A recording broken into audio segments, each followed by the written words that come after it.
Pues el tema de hoy es el último tema, porque hace unos años yo no he llegado a impartir la asignatura, pero entraban más temas del libro. Entraba también el TDAH y la demencia, pero después, pues por alguna razón, decidieron retirarlos y ahora os entran menos temas, cosa que es mejor. Igual se dieron cuenta de que era todo demasiado. Entonces, el capítulo de hoy vamos a hablar de la impulsividad, compulsividad y adicciones. Hay una parte inicial en la que vamos a ver qué regiones cerebrales están o participan en la impulsividad y en la compulsividad, y luego otra parte en la que vamos a hablar más pues, de las diferentes drogas y de fármacos o tratamientos que se están utilizando para intentar combatir las adicciones a esas drogas. Lo he intentado clarificar lo máximo posible porque si os habéis leído el capítulo del libro, aparte de un poco soporífero, pues la verdad es que es como muy lioso. Yo la primera vez que lo leí dije, no sé si me he enterado de mucho. Bueno, aquí como siempre os pongo un poco los contenidos fundamentales, que es conocer el circuito mesolímbico de la recompensa, porque de nuevo vamos a tener a la dopamina como el principal neurotransmisor, algunos términos asociados al consumo de sustancias, mecanismos neurobiológicos y neuroquímicos relacionados con el abuso de sustancias, también con la impulsividad y compulsividad, y luego pues consumo de alcohol, de tabaco, de estimulantes, de opiáceos, de endocannabinoides, un poco de cada uno, y los fármacos que se están utilizando actualmente. Seguro que igual incluso ya este libro está un poquito desfasado para el tratamiento de las adicciones. Vale, igual que en el libro, he empezado con unos términos clave que creo que son bastante importantes y veréis que he señalado unos en rojo y otros en verde. La razón, los que he señalado en rojo, compulsividad, hábito e impulsividad, es porque es con los que vamos a comenzar el tema. Vamos a hablar de estos conceptos. En principio, la impulsividad y la compulsividad son dos comportamientos que están relacionados.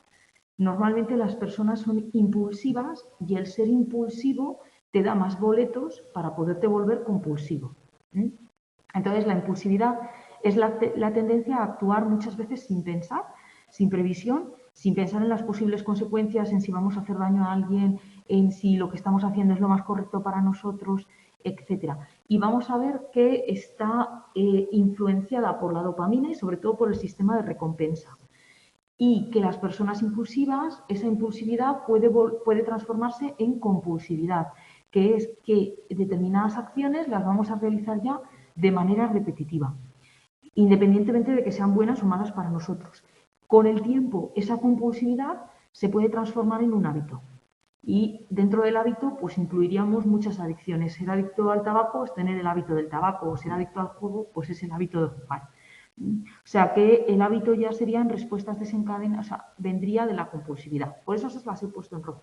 Y luego, las que más relacionadas estaban ya solo con lo que es tema más bien drogas, en color verde. Como por ejemplo, pues la adicción, el patrón conductual de abuso a fármacos, Cuando somos adictos y dejamos de ingerir una droga, se puede producir un síndrome de abstinencia, que no es sino una serie de respuestas de nuestro organismo, tanto fisiológico, a nivel anatómico, como psicológico. Y hay un compañero ahora, así que a nivel anatómico, que van a, de alguna manera, demandarnos que sigamos inyectando o sigamos ingiriendo la droga. Y luego la dependencia, que es esa relación que vamos a tomar con la droga, que la vamos a necesitar para nuestra vida diaria, y la tolerancia, que es como nuestro cuerpo cada vez va a necesitar mayores dosis de droga. Si quieres, apágate la luz del tercero. Eso, y así tú verás mejor. Vale, esto es simplemente como una serie de definiciones. ¿Cómo hacer? Yo creo que si lo pongo así, no, lo sigues viendo igual de pequeño. No sé cómo hacer para que puedas verlo más. Bueno, me voy a quedar así, que ahora ya no puedo ver. Lo que pasa es que ahora no consigo ver el chat aquí. ¿Vale? ¿Puedes leerlo? Sí, no te preocupes. Vale. Bueno, pues una vez definidos estos términos, vamos a empezar con la impulsividad y la compulsividad. A ver si me comentáis por aquí. Que se acerque a la pizarra, me dicen. Ya está, ya te he hecho... Bueno, esta fotografía, que ya sé que no luce muy bien, o que está escaneada del libro, no la pude encontrar por internet, tenéis algunos de los principales circuitos implicados en la impulsividad y la compulsividad, que luego vamos a dar en más detalle. Y lo que os vienen a señalar es que, por ejemplo, la impulsividad está relacionada con trastornos psiquiátricos como la piromanía, la cleptomanía, el trastorno explosivo intermitente, la manía, el déficit de atención, el trastorno de personalidad limítrofe, etcétera. Todo comportamientos en los que hacemos cosas sin pensar. Directamente nos vienen, la corteza cerebral no es capaz de razonar o de paralizar ese comportamiento a tiempo y entonces lo hacemos de manera impulsiva. Luego, por otro lado, están trastornos en los que están asociados más con la compulsividad, por ejemplo, el espectro de autismo, el síndrome de Tourette, el trastorno dismórfico corporal, pellizcarse la piel, tricotilomanía, etc. En este caso, las regiones cerebrales que veremos ahora más en detalle que intervienen son un poco diferentes. Y sí que tenemos 3 procesos o 3 trastornos en los que son comunes ambas, impulsividad y compulsividad, que son la drogadicción, el juego y la obesidad.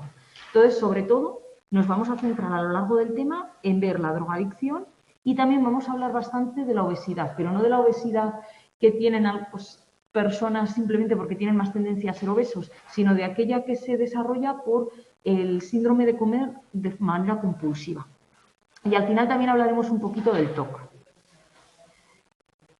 Vamos a empezar con la impulsividad. ¿Qué regiones participan? En la impulsividad, lo veíais en la diapositiva anterior, hay como 3, lo voy a señalar con el boli, hay como 3 regiones clave. Por un lado, tenemos una región del estriado, que es el estriado ventral o núcleo accumbens, que si os acordáis, cuando hablábamos de los trastornos psicóticos, era el centro de la recompensa.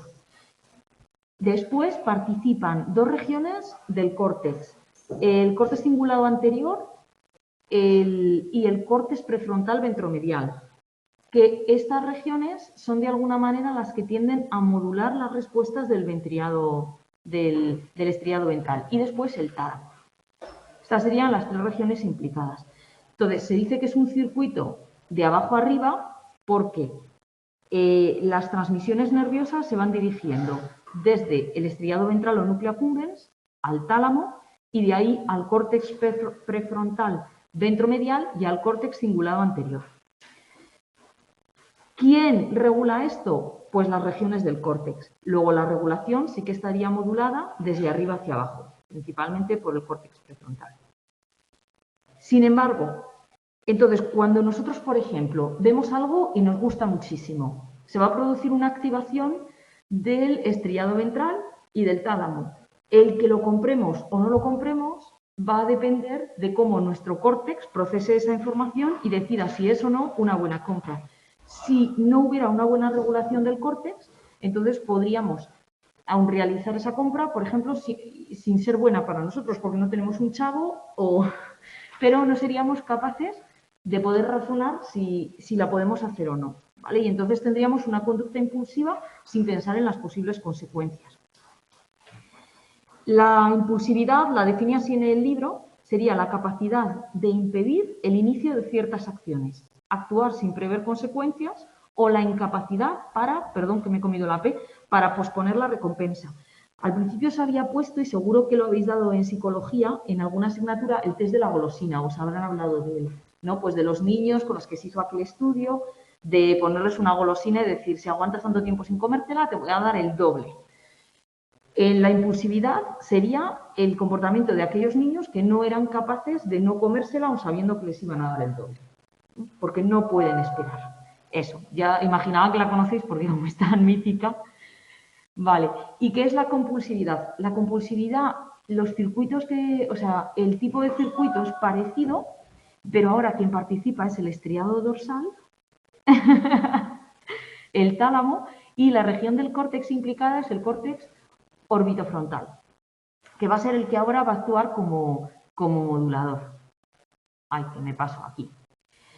Entonces, el circuito es de abajo arriba, pues desde el estriado dorsal al tálamo y de ahí del córtex orbitofrontal, y quien ahora modula es el córtex orbitofrontal, pues de arriba abajo.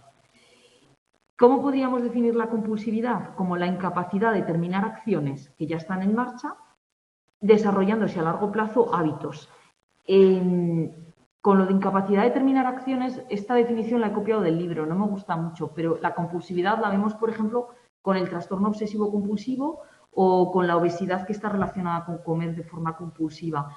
Es como un montón de acciones impulsivas, pero que las vamos realizando con mucha frecuencia y que a la larga se van a transformar en un hábito. Por ejemplo, que siempre que vengamos de trabajar nos dé un ataque de comer de manera compulsiva y sin pensar. Después estudiar exámenes, que es un ataque de comer de manera compulsiva.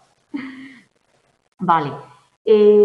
Entonces, ¿cómo se relaciona la impulsividad y la compulsividad? Pues porque se puede pasar de una a otra, como os decía. Las personas impulsivas tienen muchas más papeletas para desarrollar trastornos compulsivos. Y en muchos de estos trastornos compulsivos y obsesiones, lo oía justo el otro día escuchando a una psiquiatra que escucho, hay déficit de serotonina. ¿Vale? La impulsividad, sobre todo, lo que va a haber es mucha dopamina, pero a veces en la compulsividad o obsesiones puede haber déficit de serotonina que hace que nos obsesionemos con algo y lo hagamos más compulsivo, como por ejemplo en el TOC. Vale.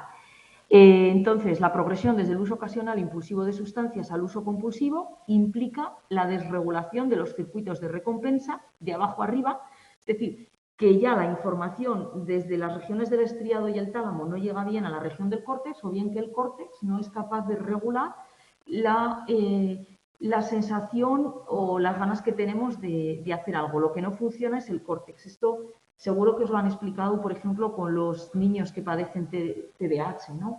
Que muchas veces lo que pasa con estos niños no es que sean totalmente inatentos, sino que lo que igual no focalizan la atención a lo que nosotros queremos, y es porque su región de la corteza no puede controlar, digamos, a la región del estriado. Entonces, como su corteza no es capaz de controlar al estriado, por eso si están en clase, pues igual ellos mismos no van a ser capaces de decir, tengo que prestar atención a lo que dice la profe, ¿no? Pues una persona muy impulsiva, lo mismo, su corteza no es capaz de regular a su estriado y entonces pues es capaz de saltar así una cosa en voz alta, aunque sea súper absurda y quede en ridículo, porque no son capaces de poderse controlar. Bueno, aquí os he puesto ya una diapositiva que es bastante más compleja, donde explicaría un poco cómo se produce la transición entre impulsión, compulsión, etcétera. Si consideramos pues un estímulo, cualquier estímulo que nos va a hacer que nosotros respondamos de una manera muy rápida y sin pensar, con un impulso, ese impulso lo podríamos traducir como impulsividad. Si esta respuesta la hacemos muy a menudo, entonces ya hablaríamos de compulsividad. Y tanto en la impulsividad como en la compulsividad encontramos el fallo de la corteza prefrontal para inhibir una conducta. En el caso de la impulsividad dice que la implicación es mayor, subcortical y límbica, y en el caso de la compulsividad es mayor a nivel cortical. ¿Vale? Y lo que no hay inhibición de la corteza prefrontal. Con respecto a las drogas, que es de lo que hablaremos ahora, la impulsividad sería el tomar una droga sin pensarlo dos veces. O sea, no nos paramos a decir, que esto es súper malo o no, yo la tomo y ya está. Y la compulsividad, pues el empezar a tomarla de manera habitual, hasta que se transforme en un hábito. Vale, ¿quién está detrás de estos comportamientos? Pues la dopamina. La dopamina, acordaros que una de las vías principales era la vía mesolímbica, que iba desde el área tegmental ventral al sistema límbico, al núcleo accumbens. Y allí, en el núcleo accumbens, libera dopamina y ahí es donde se producen los subidones de dopamina. Y es que la dopamina casi que gobierna nuestras vidas. Seguro que habéis oído, por ejemplo, cuando usamos el móvil y una notificación del móvil, solo el ver o si publicas una foto en Instagram y te han dado un like, todo eso genera subidones de dopamina. Porque la dopamina es como el neurotransmisor que nos va a dar placer. Entonces, a menudo, pues a través de ciertas acciones, nosotros segregamos más dopamina en el núcleo accumbens y esto nos da placer. Por ejemplo, ¿qué acciones? Aquí os pongo algunas. La realización de ejercicio físico, siempre y cuando no sea muy dura. El ver una buena película, disfrutar con amigos, el sexo. Todo esto nos produce dopamina. Las cosas que nos producen dopamina es fácil que nos enganchen. Por ejemplo, si yo cada vez que me como una onza de chocolate o un bombón, a mí eso me hace liberar dopamina, pues es mucho más fácil que no me pueda resistir a comer chocolate. Si hay otra persona a la que no le produce tanto placer o no libera dopamina, pues probablemente pueda tener el chocolate ahí y no cogerlo. Nosotros funcionamos con subidones de dopamina muchísimas veces y es que en nuestro cerebro tenemos un montón de sustancias que actúan como si fueran drogas y que se llaman la farmacia natural. Estas sustancias tienen cada una un receptor específico, que son concretamente los mismos receptores que usan las drogas que tomamos de fuera. Por ejemplo, tenemos las endorfinas. Las endorfinas son las que se liberan especialmente al hacer actividad física, en el sexo, siempre que haya como pues mucho movimiento. Las endorfinas actúan exactamente igual que la morfina o que la heroína, porque utilizan los mismos receptores. Por eso a veces realizar ejercicio físico pues nos puede hacer que esa noche durmamos muchísimo mejor, mucho más plácidamente, que quitemos mucho estrés, que nos quedemos pues más relajados. Y el sexo, pues lo mismo. Luego está la anandamida. La anandamida va a utilizar los mismos receptores, los receptores cannabinoides que utiliza la marihuana y que también la segrega nuestro cerebro. La acetilcolina, que es un neurotransmisor del que se habla en el tema de demencia, que como a vosotros no os entra para el examen, pues ya no hemos hablado de él, pero que actúa de manera similar a la nicotina, y de hecho la nicotina utiliza los receptores de acetilcolina, y luego la dopamina sería el equivalente a la cocaína y a las anfetaminas, es decir, cocaína y anfetaminas van a actuar elevando la dopamina. Algo interesante también que se comenta en el libro, que se me ha olvidado deciros, es que una droga no va a producir el mismo subidón o la misma afectación cerebral dependiendo de cómo se ingiere. Si tomamos una droga a nivel digestivo, siempre va a ser muchísimo más lenta, porque va a tener que ser absorbida en el estómago para poder pasar a la sangre. Y los dos mecanismos en los que la droga más fácilmente llega al cerebro es o bien esnifándola, como en el caso de la cocaína, o bien fumándola. Cuando la esnifamos, directamente ya sube por el epitelio olfativo al cerebro, entonces es como la vía más rápida y entonces pues imaginaros tanto en la cocaína que subidón, ¿no? Porque eso ya llega al cerebro, provoca un subidón de dopamina y es un placer. Y en el caso de las drogas que se fuman, digamos que la sustancia que va en el humo pues va a llegar al epitelio pulmonar y como el epitelio pulmonar, bueno, no sé si sabéis que los pulmones están hechos de globitos, que son alveolos que aumentan muchísimo el epitelio pulmonar, pues allí enseguida va a pasar a la sangre, porque los alveolos están llenos de capilares sanguíneos, entonces también pasaría bastante rápido a la sangre. Vale. Y esta es la razón por la que principalmente estas son las vías de inyección o inyectarla en la sangre, como en el caso de la heroína. Pues yo creo que es más rápido esnifada, que es de lo más rápido, porque al final inyectada tiene que ir por la sangre. Por ejemplo, si la inyectas en el brazo, tiene que volver al corazón, del corazón tendría que ir con el circuito al pulmón y luego del pulmón otra vez al cuerpo para ir a la cabeza. Entonces, además, claro, se inyecta en vena, por lo cual eso, yo creo que lo más rápido, y lo comenta el libro, yo siempre había oído esnifada, pero comenta que también inhalada. Vale. Bueno, después de este inciso, vamos a seguir. Eso, como os he puesto aquí, las drogas estimulan la adicción de una manera mucho más explosiva que todas estas sustancias naturales que nosotros ya tenemos. Entonces, lo que hacen es utilizar las vías que ya existen en el cerebro para generar adicción, como a través de la compulsividad o de los hábitos. Nada, no te preocupes, Alejandra. Con el tiempo pueden llegar a provocar la subida inicial de dopamina, lleve a desarrollar un síndrome de abstinencia y ansias por el consumo o craving, entrando así en un círculo vicioso de abuso, adicción, dependencia y abstinencia. El síndrome de abstinencia o mono, bueno, ya os he dicho que es una respuesta tanto psicológica como fisiológica, y es que el cuerpo de verdad, tu propio cerebro, ya no a nivel psicológico, sino a nivel bioquímico te está pidiendo, por favor, que sigas inyectando esa droga, porque te está pidiendo que la dopamina ha bajado mucho y que tienes que volver a subir la dopamina. Vale. También hay acciones que son casi capaces de aumentar la dopamina tanto como las drogas y por eso también generan adicción. Por ejemplo, comprar, apostar, comer. De ahí que haya trastornos pues, de personas que son adictas a comprar porque cada vez que compran un artículo les genera placer porque les aumenta la dopamina. Personas que necesitan apostar porque el riesgo les provoca un subidón de dopamina o que comer también les provoca placer y un subidón de dopamina. Entonces, de lo que vamos a hablar un poco es de cómo intentar tratar todas estas alteraciones para las personas que ya se han vuelto adictas. Y ahora hablamos un poco de cada tipo de droga. Yo la verdad es que no soy muy experta en drogas, entonces si algo lo digo mal, corregidme. Si sabéis, tampoco digo que vosotros seáis expertas, pero bueno, si alguien sabe algo. El primer tipo de droga, los estimulantes.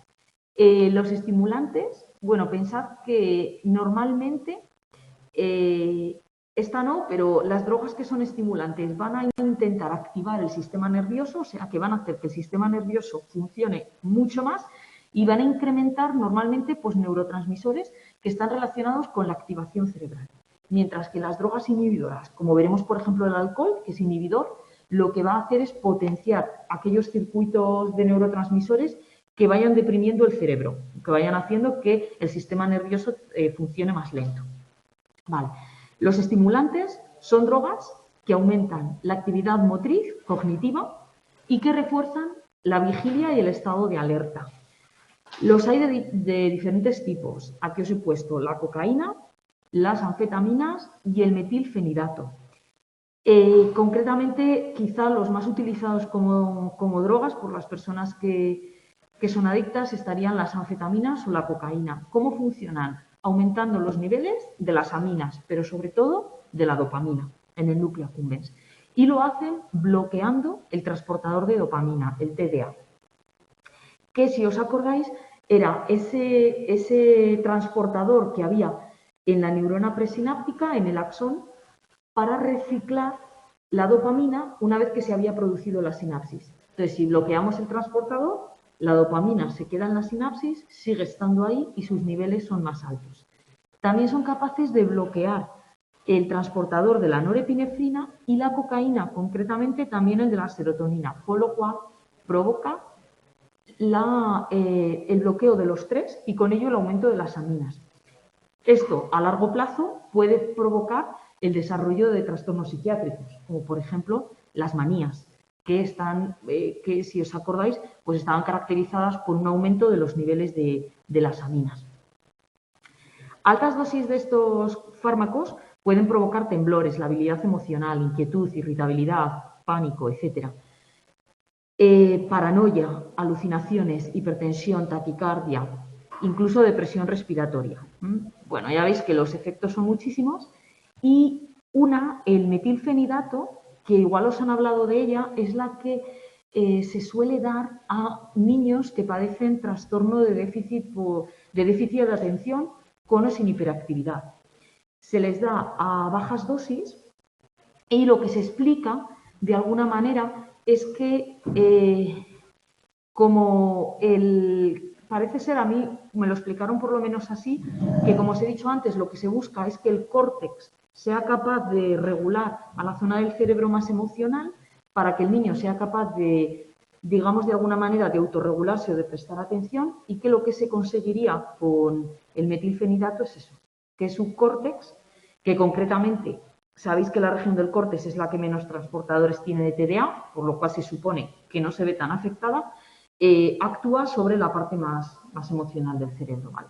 Y bueno, yo he conocido y tengo algún alumno que los toma, o sea, que siguen suministrándose, ya que yo esté a favor o no, pero bueno, ¿cómo se trata a los consumidores habituales o a las personas que ya han desarrollado una adicción a cocaína o a anfetaminas? No, según el libro, porque no sé si después se han producido cambios, no hay tratamientos aprobados. para los adictos estimulantes. Pero sí que se están empleando algunas sustancias, de las que hablaremos también después, como la naltrexona.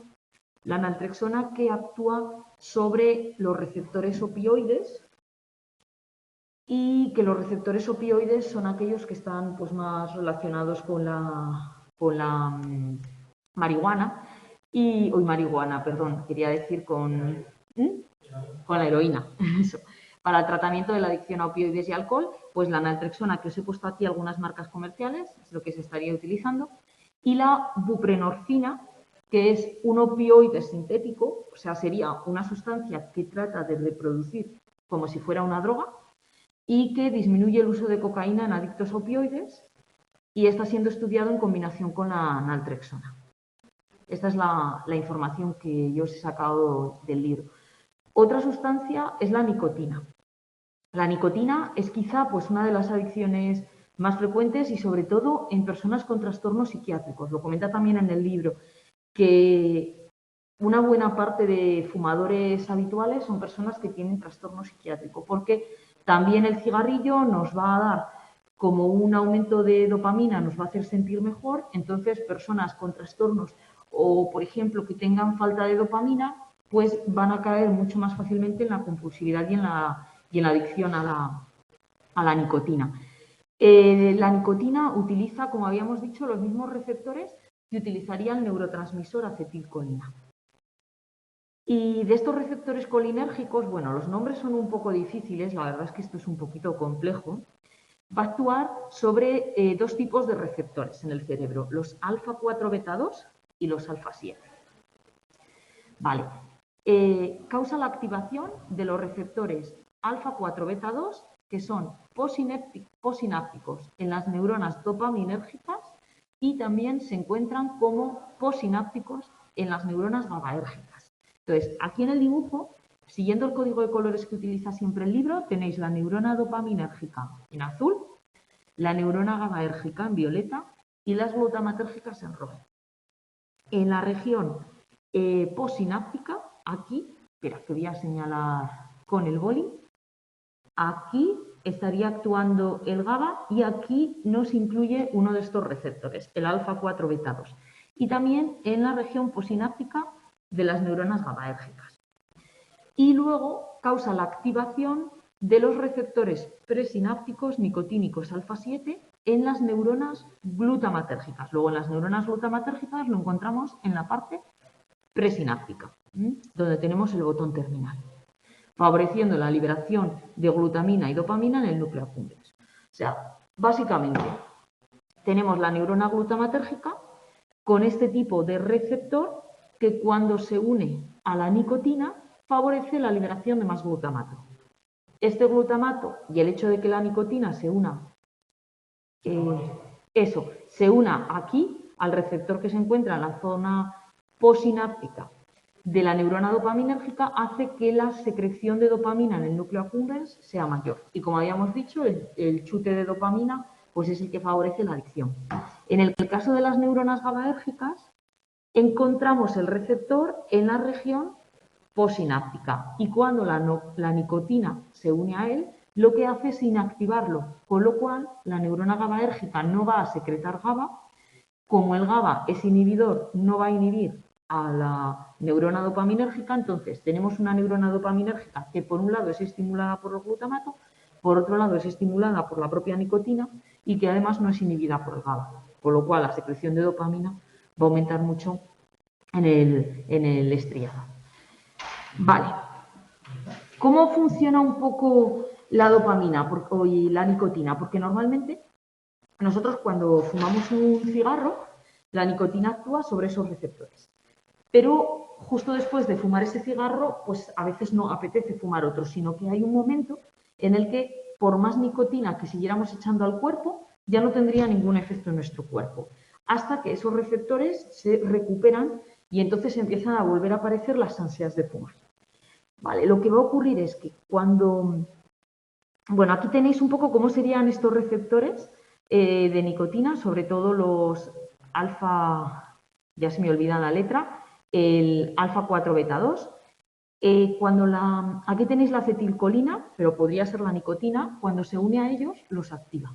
¿Y cómo se activan? Se abren. Realmente son unos receptores que son como una especie de canal. Entonces, el hecho de que se abra permite que pasen una serie de iones y que se active la célula. Sí, cuando ya ha actuado mucha nicotina y han estado activos, llega un momento en que cambia la conformación de las proteínas que los constituyen. Entonces pasan como a una etapa, digamos, en que se van a encontrar como latentes. Decimos que están desensibilizados, porque aunque siguiéramos metiendo mucha más nicotina, ya no serían capaces de seguir activando a la neurona dopaminérgica o seguir activando a la neurona glutamatérgica. Una cosa, a ver, Sí. yo lo que yo entiendo me parece que es una cosa distinta. Es decir, la nicotina también activa inicialmente la neurona GABA, ¿vale? Pero claro, está activando la neurona GABA a las próximas de dos. ¿Hala? Que inicialmente la nicotina también activa la neurona GABA, ¿vale? Que lo que Sí. hace es que también produzca más GABA la nicotina. ¿Qué pasa? Que cuando se saturan todos los receptores, como se saturan todos de golpe, lo que ocurre es que después de que fumes, como también se satura la GABAérgica, la dopaminérgica está un poquito hiperactiva y la GABAérgica, al saturarse, no la vuelve a sentir. Es lo que me he entendido y es lo que se supone.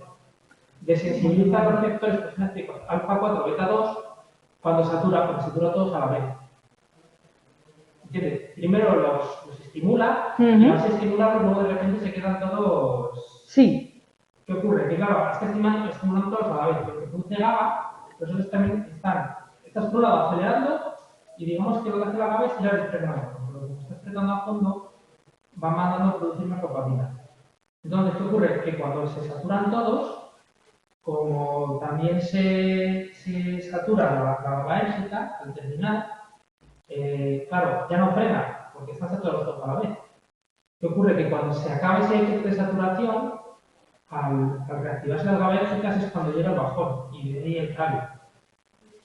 No lo sé. Yo la verdad es que pienso que es más sencillo, que simplemente es que el receptor tiene como 3 estadios. Sí. Tiene el estado cerrado, el estado abierto y un estado que es el estado desensibilizado, en el que las proteínas que constituyen el receptor cambian su conformación. Sí, para que no. Vale, entonces no se pueden unir a la nicotina. Entonces hay un estado, porque claro, bueno, tú dices que sí, que cuando se une. Que al principio activa Pero todo. claro, aquí lo que nos dice es que la nicotina desensibiliza estos receptores, que los desensibiliza. Claro, porque desensibiliza a todos. No, porque estos los activa. Bueno, no lo sé, yo no te lo. Pero mira, en estado de reposo todos los receptores están cerrados, tanto los de la GABAérgica como la administración de nicotina abre el canal, liberándose dopamina. Si la estimulación es continuada, los receptores dejan de reaccionar temporalmente, es decir, que se desensibilizan, y su vuelta a la normalidad o resensibilización provocará la aparición de abstinencias. Yo creo que esto se refiere sobre todo a la dopaminérgica, pero no te lo voy a discutir, necesitaría volver a leerlo, la verdad, y ver si lo. La verdad es que a mí me resultó bastante confuso, igual tú lo has entendido mejor que yo, no lo sé. Pero yo lo entendí como más genérico, pero puede ser. O sea, tú lo que dices es que primero se activarían todos, pero entonces también se activaría aquí el GABA. Exacto. Lo que pasa es que esta señal es más potente, ¿no? Eso es. Vale. Luego cuando se desactivan todos a la vez. Vale, y entonces al desactivarse todos a la vez. Esa se queda como hiperactiva en la neurona dopaminérgica. Cuando se desactiva luego todos a la vez, claro, tú tienes ahí el GABA que te empieza a dar el bajón en la neurona dopaminérgica y como tú no estás haciendo nada que te active la neurona dopaminérgica, de repente lo que haces es desactivarse. Y entonces por eso entra el bajón del rápido, porque de repente tienes un bajón de dopamina. Sí, no, el bajón lo tienes porque el receptor ya no es capaz de detectar que exista más nicotina. Sí. Pero. Entrar cuando se Sí, cuando se resensibiliza. Pero yo no sé si. O sea, básicamente lo que suele pasar con estos receptores es eso, es que la proteína cambia de conformación y entonces no es capaz de unir al ligando, que sería la nicotina. Y en determinado momento vuelve a adoptar la conformación inicial y entonces puede volver a unirla. Ya lo otro lo tendría que volver a mirar, porque, claro, yo la verdad es que lo leí, pero como ya tenía esto preparado del año pasado, no lo. Vale, lo miro.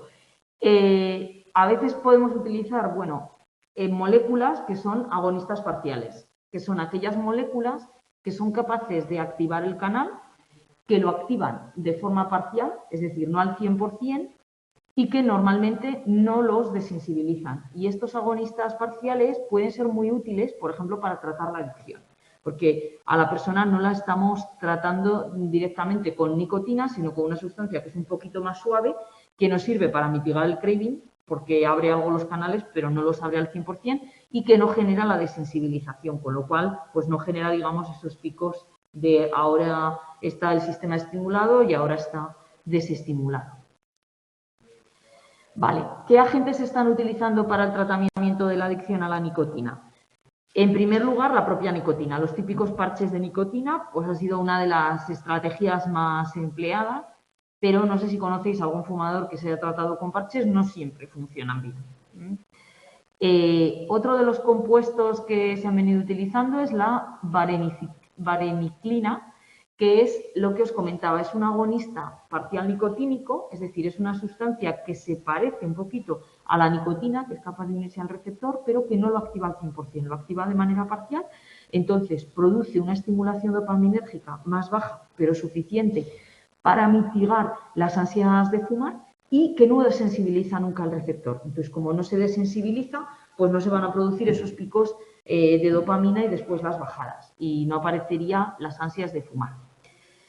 Aunque aún así la vareniclina yo no entiendo mucho, pero por lo que he leído y por lo que viene en el libro, pues tampoco es que funcione muchísimo. Aquí os dice solo el 10% de los fumadores permanecen abstinentes un año después. Y luego el bupropión creo que al final lo incluía aquí. Ah, vale, bueno, ahora vamos al mecanismo de la vareniclina. Ya habíamos hablado de él como un tratamiento antidepresivo porque es un inhibidor de la recaptación de norepinefrina y dopamina. Bueno, pues también se está utilizando para la adicción a la nicotina porque mitiga el craving y la abstinencia, como provocando un aumento de dopamina. Ya el propio aumento de dopamina que favorece este compuesto, pues hace que no tengamos tanto craving o tanto deseo de tomar el fármaco. En el caso de la vareniclina, veis aquí un poco lo que sería el mecanismo. Si este compuesto que tenemos aquí es el receptor es capaz de unir a la nicotina y la confunde con la vareniclina. Entonces, en presencia de este fármaco, va a unir vareniclina y ya no uniría la nicotina. Y como os decía, este actúa, o sea, aunque es un agonista parcial, también es capaz de actuar como antagonista en presencia de nicotina, porque en presencia de nicotina impide que la nicotina se una y el mismo pues es capaz de conseguir que haya un aumento de la dopamina, pero un aumento más gradual, no un aumento tan potente. Vale, en el caso del alcohol ya os decía que es una droga depresora y como droga depresora, pues lo que va a hacer sobre todo es estimular el sistema GABAérgico, se van a aumentar los niveles de neurotransmisor GABA y inhibir el sistema glutamatérgico, se van a producir una disminución de los niveles de glutamato. Mucha gente dice, pero ¿por qué el alcohol es una droga inhibidora? Si cuando uno bebe alcohol se activa, sí, se activa al principio, pero si una persona sigue bebiendo alcohol, todos habéis oído hablar pues, de los comas etílicos. Y un coma etílico se produce porque la depresión del sistema nervioso es tan fuerte que llega un momento que incluso pues, la respiración cada vez se hace más difícil y también el latido cardíaco disminuye el ritmo cardíaco, disminuye el ritmo respiratorio y es debido a esta inhibición, a que en el sistema nervioso sobre todo pues va a aumentar mucho los niveles de GABA y a disminuir los de glutamato. También, como buena droga que es, induce a la liberación de dopamina en el núcleo accumbens pues para generar esa sensación de bienestar, de recompensa y generar adicción. Entre las sustancias que se están utilizando para tratar la dependencia alcohólica, aquí sí que hay alguna cosa interesante. La naltrexona, ya habíamos hablado de ella, que también se está utilizando para la adicción a la cocaína, y es un antagonista de los receptores opioides. El acamprosato es un derivado del aminoácido taurina que lo que va a hacer es actuar como un alcohol artificial, es decir, trata de reproducir el efecto del alcohol en el cuerpo. Pero, como ve aquí, sustituye al alcohol hasta el punto de que sus acciones mitigan la hiperactividad de glutamato y la deficiencia de GABA. Parece tener acciones bloqueantes en ciertos receptores de glutamato, particularmente MEGLU, y especialmente en estos. O sea, lo que trata es de reproducir el efecto del alcohol en el cuerpo para que no se produzca, digamos, en personas muy adictas, pues el síndrome de abstinencia. El disulfiram, que para mí es uno de los más interesantes, es un fármaco que lo que va a tratar de hacer es que el alcohol te siente mal, porque es un inhibidor de una enzima que utilizamos a nivel hepático para metabolizar el alcohol. Os lo he puesto aquí en la siguiente diapositiva. Cuando nosotros tomamos alcohol, el etanol va al hígado y el hígado, que es el principal órgano detoxificador, pues es quien se encarga de transformar ese alcohol en acetato, que es una molécula de la cual luego vamos a poder utilizar para obtener energía.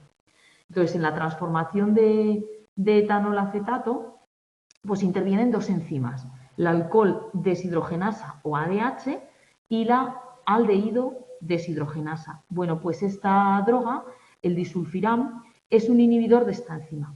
Entonces, cuando se la da a personas alcohólicas, lo que va a ocurrir es que tras el ingesto de alcohol se va a producir un acúmulo de acetaldehído a nivel hepático y eso les va a dar tan mal viaje que de alguna manera van a empezar hasta a sentir que les sienta mal el alcohol, ¿no? Vendría aquí explicado, produce una experiencia aversiva con acaloramiento, con náuseas, con vómitos y con hipotensión. Y esa experiencia tan mala hace como que no te apetezca tomar alcohol.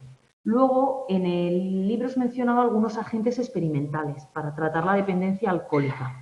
Entre esos agentes, pues mencionan un anticonvulsivo, que es el topiramato. El topiramato, pues eso, es un antiepiléptico que tiene un montón de acciones. Actúa a nivel de canales de sodio y canales de calcio voltaje dependientes. Los canales de sodio y de calcio son importantes para que se produzca la activación neuronal.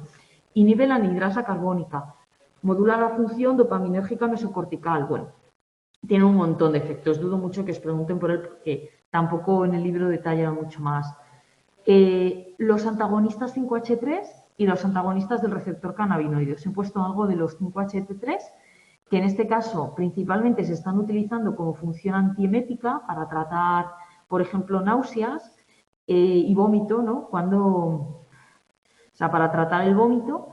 Y bueno, aquí os he puesto alguna marca comercial, pero lo que hacen principalmente es bloquear los receptores de serotonina 5HT3.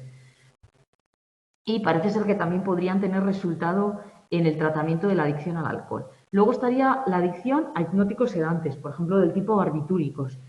Las acciones de estos, de nuevo, se centran en el GABA. Lo que van a hacer es aumentar los niveles del GABA y de esa manera producen un efecto sedante.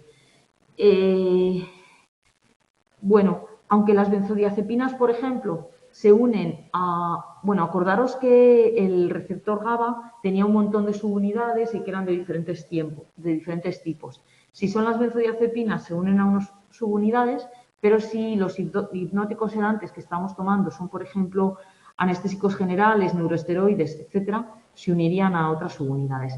De este, la verdad es que no comenta mucha información en el libro. El tema de los opioides, que quizás es el más interesante, y además, yo no sé si esto lo habéis comentado en otras asignaturas, pero los opioides sí que están siendo, la adicción a opioides, un verdadero problema de salud pública, especialmente en Estados Unidos, donde, sobre todo en la zona más interna de Estados Unidos, pues muchísima gente está desarrollando adicción porque se recetaban así, como si fueran caramelos. Aquí si no tomamos ibuprofeno, ahí le daba opioides, ¿no?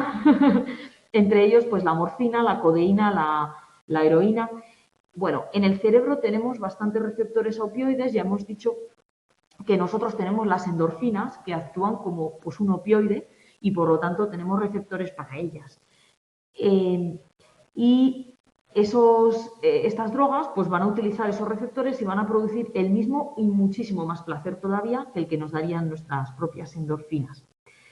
Vale, cuando se toman a dosis analgésicas, inducen una breve pero intensísima euforia, que es lo que se denomina el rush, seguida después de una profunda sensación de tranquilidad y finalmente por somnolencia, labilidad, Sin embargo, en sobredosis pueden llegar a deprimir la respiración e inducir el coma. Bueno, aquí os he puesto los 3 tipos de receptores opioides, la función que tienen principalmente y la alta afinidad por qué tipo de drogas naturales, es decir, de las que produce nuestro cerebro. Vale, cuando los opioides se administran de modo regular, se puede desarrollar tolerancia y dependencia debido a la adaptación de nuestros propios receptores opioides a esa droga exógena.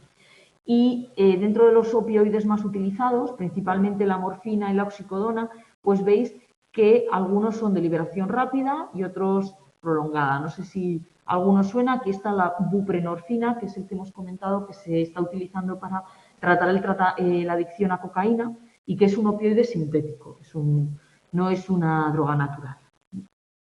También la metadona, utilizada, por ejemplo, pues, para tratar la adicción a la heroína, típicamente, ¿no?, que se administraba. Agentes que ayudan a eliminar la desintoxicación de opiáceos, pues principalmente la clonidina, que es un agonista adrenérgico alfa-2 y que puede reducir los signos de hiperactivación autonómica. La metadona, que ya os he comentado, la buprenorfina, estos serían opioides sintéticos, y luego también la naltrexona, de la que ya habíamos hablado. Pues estos son los que más se están utilizando. Y aquí os he puesto un poquito pues cómo es la afinidad por los receptores de los 3 más empleados. En el caso de la buprenorfina es un agonista parcial. También se utiliza para reducir... Vale, no lo sabía. Bueno, pues es un agonista parcial, quiere decir que es capaz de unirse al receptor opioide y activarlo, pero lo activa a menor nivel que la droga. Y en el caso, por ejemplo, de la naltrexona es un antagonista puro, o sea, lo que hace es competir con la droga por la unión al receptor. Si él se une, no se puede unir el receptor. Y, por ejemplo, la metadona es un agonista puro, es decir, es como si estuviéramos tomando la misma droga. Actuaría un poco como los parches de nicotina, ¿no?, igual que si la tomáramos. La adicción a marihuana. Bueno, la marihuana actúa sobre los receptores cannabinoides que tenemos en el organismo, que son de 2 tipos, el CB1 y el CB2. Aquí os he puesto un dibujo con la distribución más o menos que tienen por el cuerpo. Y el principal agente o la molécula química que actúa uniéndose a esos receptores es el tetrahidrocannabinol. También, igual que el resto de drogas, pues va a desencadenar la liberación de dopamina en el circuito de recompensa. Todas las drogas van a hacer eso. Bueno, pues os he puesto aquí un poquito qué se implica. Nosotros tenemos endocannabinoides que están implicados en la modulación del dolor y de la inflamación, y los cannabinoides exógenos pues van a actuar de forma similar. Y bueno, aquí esto lo podéis leer, porque es que ya vamos un poco justos de tiempo. Y los alucinógenos. Los alucinógenos, que sobre todo, estos sí que van a tener el mecanismo un poquito diferente, porque van a actuar a nivel de las sinapsis serotoninérgicas, es decir, van a influenciar también en los niveles de serotonina y pueden provocar una intoxicación llamada viaje. Es bastante que si se llega a ser un mal viaje, pues puede derivar en un ataque de pánico seguido de un estado de confusión. También se caracterizan los alucinógenos porque pueden provocar flashbacks, y es que tiempo después de haber sido ingeridos, de repente volvemos a lo que sentimos cuando los ingerimos. El mecanismo es un poquito diferente porque en este caso son agonistas de los receptores 5-HT2A, es decir, que se unen a ellos y actúan como si fuera la propia serotonina, aunque también tienen efectos adicionales en otros receptores. En el caso del MDMA, estas isomoli, lo que van a producir es un incremento tanto de serotonina como de dopamina en el núcleo accumbens, en el circuito de la recompensa. Y una característica que tienen es que si lo tomamos a largo plazo, se puede producir una destrucción de axones serotoninérgicos. También son capaces de producir muchísima tolerancia. Finalmente, las drogas de discoteca y otros, pues estaría la fenciclidina o polvo de ángel, la ketamina, que tienen acciones en el glutamato, por lo que provocan una excesiva activación del cuerpo y también en el sistema de recompensa, porque al final más glutamato veíamos que iba a activar más a la neurona dopaminérgica, pues más dopamina en el núcleo accumbens. Y bueno, aquí os he puesto un poquito de información sobre las drogas. También está el gamma hidroxibutirato, que habíamos visto que se utilizaba en el tratamiento de la narcolepsia y que también se está utilizando para colocarse, e incluso es una droga que se utiliza para personas que quieren que otra persona se quede deprimida y entonces poder aprovecharse de ella, ya que es un agonista de los receptores GABA y lo que hace es producir más GABA, es decir, deprimir el sistema nervioso. Están también los inhalantes, que son inhibidores de los receptores NMDA. Si inhiben los receptores NMDA, el glutamato no puede actuar y no se puede, lo que van a afectar es el glutamato, y moduladores de GABA, que aumentan la inhibición y disminuyen la activación del sistema nervioso central. Y bueno, esto es un poco de información y nos queda lo de la obesidad, que si no, rápidamente, bueno, cuando la obesidad es compulsiva también es un trastorno obsesivo-compulsivo. Tratamientos se están utilizando muchísimos. Yo os he puesto aquí los que comentan en el libro. La fentermina es un estimulante aprobado como monoterapia que actúa bloqueando los transportadores NET y TDA, y a altas dosis también el TVMA, que es el transportador vesicular de monoaminas, es decir, el que una vez las aminas están dentro de la neurona posináptica las mete a las vesículas, y este aumento de dopamina y norepinefrina en el hipotálamo reduce el apetito y causa pérdida de peso, pero es un fármaco que a menudo provoca tolerancia, que hay riesgo de abuso y que también se puede producir pues, un aumento de la tensión arterial, pulsaciones, etcétera, etcétera. Otros tratamientos para la... Bueno, aquí esto está mal, es topiramato. No sé, el topiramato actúa reduciendo la estimulación glutamatérgica y reforzando la inhibición GABAérgica. Vale, por lo que resulta una inhibición neta de esta vía. Estas acciones, bueno, pues es otro de los tratamientos y sobre todo la combinación de fentermina con topiramato. Ya siento ir tan rápido, pero como vamos justos de tiempo, bueno, aquí os explica un poquito por qué se produce esta obesidad por ingesta compulsiva. Es fundamental la acción de un pequeño grupo de neuronas, que son las neuronas POC, que detectan e integran señales sobre el estado energético del organismo. Estas neuronas son bastante sensibles pues, a los niveles de ciertos nutrientes en la sangre. En condiciones normales, estas hormonas van a avisar al hipotálamo que va a producir, o sea, va a actuar sobre el tejido adiposo produciendo la leptina, y la leptina va a generar la saciedad, pero si las neuronas POMP están alteradas, pues esta secreción de leptina puede que no se produzca, con lo cual no vamos a sentir saciedad. Vale, y luego otros tratamientos que se están utilizando son el bupropión, que ya hemos hablado de él, que es un antidepresivo, la naltrexona, que también hemos hablado de ella en relación pues, a las adicciones como posible fármaco. Al final, las causas cerebrales en un trastorno de comer compulsivamente es lo mismo, es que comer nos provoca un aumento de dopamina. Entonces, pues muchas veces los tratamientos son similares. Lo que tratan es o bien de reproducir ese aumento de dopamina para que no gustemos comer, o bien pues de intentar solucionar ese problema, sustituirlo. Otros futuros tratamientos, pues por ejemplo el Contrave, que es una mezcla de bupropión con naltrexona, pero que, como os pongo aquí, la FDA lo rehusó en 2011 por preocupaciones por el riesgo cardiovascular, etcétera, etcétera. Bueno, aquí pues la fenfluramina, sibutramina, yo creo que de todo esto no creo que os pregunte.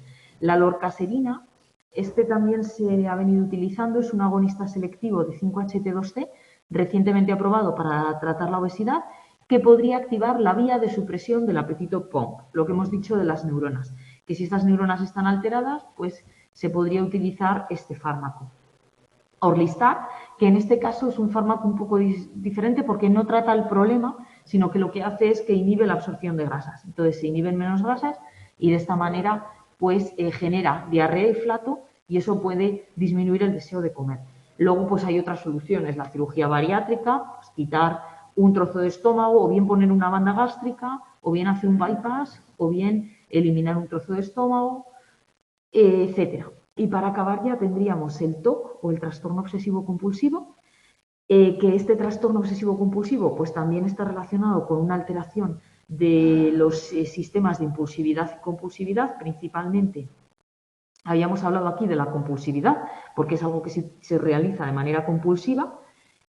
Como dice aquí, los pacientes con TOC tienen una falta constatada del procesamiento en el COF, en el córtex orbitofrontal, que es el que regula la compulsividad. Y bueno, ya pues aquí os he dejado algunos tipos de trastorno obsesivo compulsivo, los posibles tratamientos. Fijaros que se está utilizando inhibidores de la recaptación de serotonina, por lo que os he dicho, porque en personas que tienen obsesiones o trastornos obsesivos suele ocurrir que a menudo tienen un déficit de serotonina. Entonces, los inhibidores de la recaptación de serotonina pues aumentan los niveles de serotonina y ya permiten un poco ayudar al paciente, aunque también es muy importante que el paciente sea consciente de que tiene un TOC. ¿Vale? Y bueno, luego decir que muchos impulsos pueden convertirse en un trastorno obsesivo compulsivo si empiezan a ocurrir en exceso, pues la ludopatía, adicción a internet, piropatía, trastornos del neurodesarrollo, otros, etcétera. Y con esto básicamente es todo. Aquí os he puesto pues algunos ejemplos, como por ejemplo el trastorno dismórfico corporal, el TDAH, ¿no? Pues exhibicionismo, necrofilia, que son todos ejemplos de... Y esto es todo, madre mía, qué rollo os he metido. La verdad es que es un tema que a mí me resulta bastante complejo, imagino que a vosotros también. Es un tema bastante complejo. Entonces,